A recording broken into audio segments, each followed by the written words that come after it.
l'émission du mois de janvier. Ça va être une émission tout à fait ordinaire, on n'a pas de spécial, mais par exemple, il y a un spécial qui va s'en venir. On vous en dit pas plus, on va vous garder la surprise. On va commencer tout bonnement avec les critiques de manga. Comme d'habitude, effectivement. Alors, je vais t'essayer de faire la première critique avec ton Nekoten. Il n'y a pas de problème. Alors, moi, je vais vous parler de Nekoten, le volume 1, plus précisément. On a le volume 2 ici aussi, belle couverture.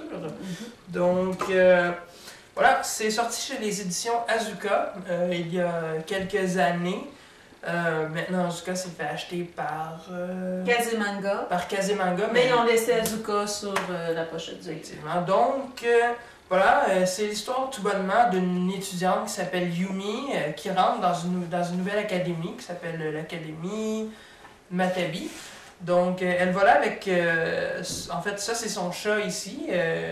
Je vais vous expliquer plus tard pourquoi elle ressemble à un gars, mais bon, ce que cette académie-là a de particulier, c'est que les chats sont invités à, finalement, y rester avec leur maître. Donc, le pourquoi, c'est que ces chats-là, c'est des gardiens d'un terrible secret avec leurs maîtres qui sont sélectionnés, qui sont choisis par une manière particulière. Donc, il faut qu'ils laissent enfermer un certain démon qui, si ce démon-là est relâché, il va emmener destruction et désolation. Donc, en gros, c'est ça l'histoire. Donc, point de vue graphique, parfois c'est assez bien détaillé. Il y a d'autres fois que c'est un petit peu plus léger, mais quand même, moi, les dessins ne me déçoivent pas. Et puis, côté action, dans le premier volume, il n'y a pas tellement beaucoup d'action, c'est plus l'introduction. On parle, on jase, on parle de l'école. Et puis là, il va y avoir l'élément déclencheur qui est seulement à la toute fin du livre. Donc, il y a un combat, on voit le pouvoir de certains chats. C'est quand même assez bien. Il y a 5 volumes de sortie ici, au Québec. Donc, moi, je dis que c'est pour ceux qui aiment les chats comme moi, c'est une bonne série à commencer et puis à collectionner. Puis, parlant de collection, si vous n'avez pas peur de chercher trop, je fais référence ici à Cat World, qui est chez les éditions Soleil. Malheureusement, il y a 2 volumes qui sont présentement, qui ne sont plus imprimés. Donc, c'est des livres de collection, on s'entend. C'est encore là, le style graphique, par exemple, de celui-là est beaucoup plus enfantin que Nekoten, mais il y a beaucoup plus d'action. Il y a des robots, il y a des chats partout, il y a des explosions, des mercenaires. Il y a plein de choses, en fait, pour tous les goûts dans ce livre-là. Donc, 1 et 2, soit que vous le trouvez dans une librairie quelconque qui tient encore ça en stock, achetez-le, parce que si ça disparaît, vous allez peut-être le regretter. Ou, il y a Internet, mais vous risquez de payer un peu cher. Donc, bonne chance dans vos recherches. C'est les 2 livres que je vous suggère pour le mois de janvier. Alors, à toi, Melinda.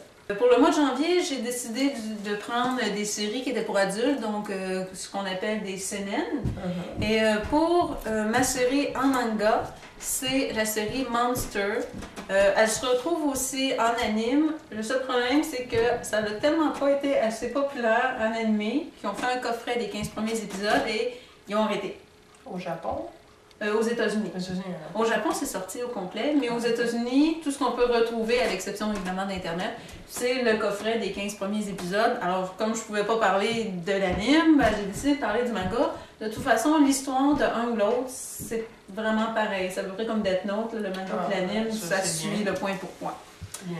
Alors, l'histoire de Monster, c'est l'histoire d'un chirurgien japonais qui est spécialiste du cerveau, donc un neurochirurgien, qui est extrêmement bon et qui se trouve un emploi dans un hôpital extrêmement renommé mondialement et qui se trouve en Allemagne. Et au fond, lui, il est très idéaliste, il veut sauver tout le monde, il est bon, il est promu, en fait, il est fiancé avec le directeur de l'hôpital, donc éventuellement, si tout va bien, c'est lui qui va devenir le directeur et tout ça. Donc, il y a un très bel avenir devant lui. Le seul problème, c'est qu'il n'y a pas le choix de choisir ses patients. S'il y a un patient qui a beaucoup d'argent ou qui fait des donations à l'hôpital, c'est lui qui doit opérer, même si un autre patient est arrivé avant. Et un moment donné, il finit par se tanner de ça et il arrive un petit garçon qui... il y a eu un accident, des voleurs qui sont rentrés dans la maison. Le petit garçon a eu une balle au niveau du cerveau. Il est toujours vivant. Il arrive en premier et ensuite, par exemple, il y a le maire de la ville qui est supposé arriver en deuxième. Et lui décide d'opérer le petit garçon, même si le directeur lui ordonne d'opérer en fait le maire. Le petit garçon réussit à vivre, l'opération réussit, mais le maire, l'opération qui a été faite par d'autres chirurgiens, elle échoue et le maire, il meurt. Oh. Et à cause de ça, il perd son emploi, il perd sa fiancée. Il y a des meurtres qui commencent à arriver au niveau de l'hôpital. Le directeur meurt, d'autres personnes qui sont dans les niveaux élevés de l'hôpital meurent de façon étrange. Et là, la police embarque et évidemment, le premier suspect de l'affaire, c'est lui. Parce qu'au fond, c'est lui qui a tout perdu, donc c'est lui qui a le plus avantage à tuer ces gens-là. Et ce qu'on se rend compte, c'est que le petit garçon qui lui a sauvé la vie, eh bien, c'est lui le meurtrier. Okay. Et le médecin, au fond, va essayer de passer tout le reste de sa vie à fuir la police, parce qu'il est recherché pour ces meurtres-là, et à essayer de coincer le petit garçon qui est rendu vieux et qui continue à faire ses meurtres et tout ça. Et c'est extrêmement bon. Au niveau graphique, c'est très sérieux. On est loin des gros yeux avec les nez en pointe. C'est vraiment un style graphique qui va avec l'histoire. Je vous dirais de ne pas arrêter aux 2 premiers volumes. Les 2 premiers volumes, c'est vraiment une mise en situation. Et ça parle beaucoup de termes techniques, de chirurgie. On peut s'en lasser, mais une fois que, au fond, il y a comme des meurtres qui commencent à être faits, que la police embarque, là, l'histoire commence, puis on veut plus arrêter. C'est vraiment bon. Et c'est une série qui est en 18 tomes, fait par Kana, et c'est la marque Big Kana, donc oui, c'est pour adultes. C'est vraiment excellent, alors je vous la conseille. Monster. Voilà. Voici ma suggestion. Merci, Melinda. De rien.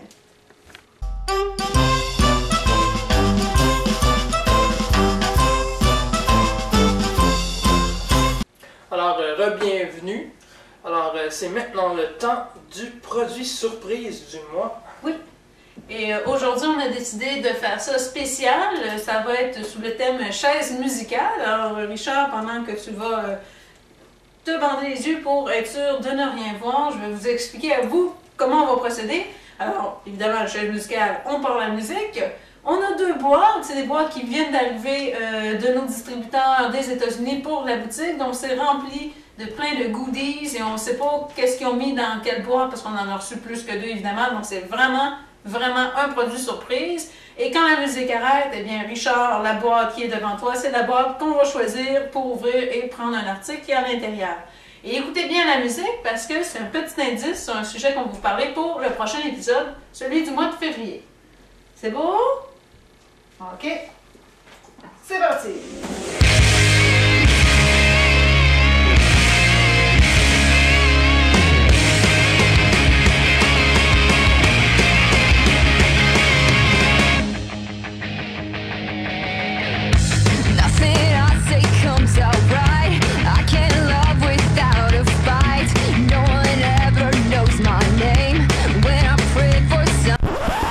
Ah, c'est celle-là. Ma boîte!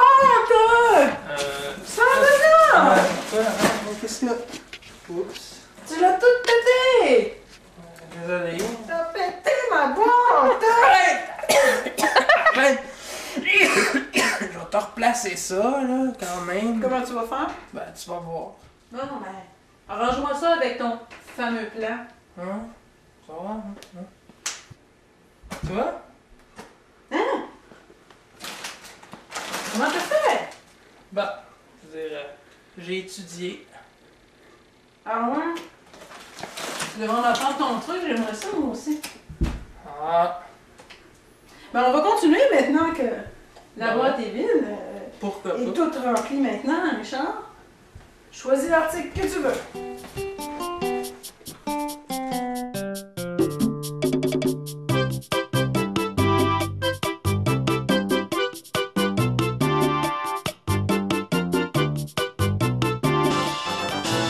Un morceau de carton de la boîte, franchement.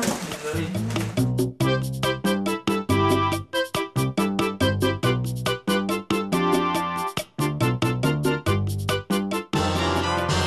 Bien, nous allons encore quelque chose, mesdames et messieurs. Pour les amateurs de jeux vidéo, de Metal Gear Solid, voici le merveilleux sac en bandoulière en tissu avec le merveilleux icône, toute brodée en plus, c'est vraiment de la bonne qualité. Alors, pour montrer votre fierté, votre amour du jeu, il vous faut Le sac à bandoulière Foxhound.